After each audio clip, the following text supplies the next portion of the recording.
নমস্কাৰ আকৌ এটা নতুন ভিডিঅ'লৈ সকলোকে স্বাগতম জনাইছোঁ।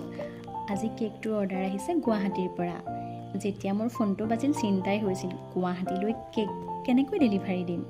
পাছত জানিলোঁ তেওঁ মানে ৰশ্মিবা থাকে গুৱাহাটীত, কিন্তু কেকৰ অৰ্ডাৰটো দিছে নিজৰ মাহীয়েকলৈ, আৰু মাহীয়েকৰ ঘৰ হৈছে ঢাপকটাত। তেওঁ মোক এইটোও ক'লে এফবিত চাৰ্চ কৰোঁতে আন বহুততকৈ মোৰ কেকখিনি দেখি তেওঁ ভাল লাগিল। ভাল লগাৰ কাৰণে তাৰ পৰাই নাম্বাৰটো কালেক্ট কৰি তেওঁ মোলৈ ফোন কৰিছে। মনটো অজানিতে কোনোবাখিনিত বহুত ভাল লাগি গ'ল। তাৰপিছত আৰু কি, ৰশ্মিবাই কোৱা অনুসৰিয়ে নিজৰ এটা আইডিয়া লৈ কেকটো বনাবলৈ ষ্টাৰ্ট কৰিলোঁ। ধুনীয়াকৈ ক্ৰাম কোট কৰি কেকটো ফ্ৰিজত ৰখাৰ পিছত যিটো বৰ্তমান সময়ত ট্ৰেণ্ডত আছে এলিগেণ্ট আৰু ফল্ট লাইন কেক, সেইটোকে ট্ৰাই কৰিলোঁ। যিহেতু কৈছে এজিড মানুহ, বেছি ডেক'ৰেশ্যন নালাগে, আৰু বৰ্তমান এনেকুৱা কেকবিলাকেই বেছি ট্ৰেণ্ডত আছে, গতিকে ময়ো তেনেকৈ ষ্টাৰ্ট কৰিলোঁ। ধুনীয়াকৈ ষ্টাৰ্ট কৰাৰ পিছত যেতিয়া কেকটো কমপ্লিট হ'ল,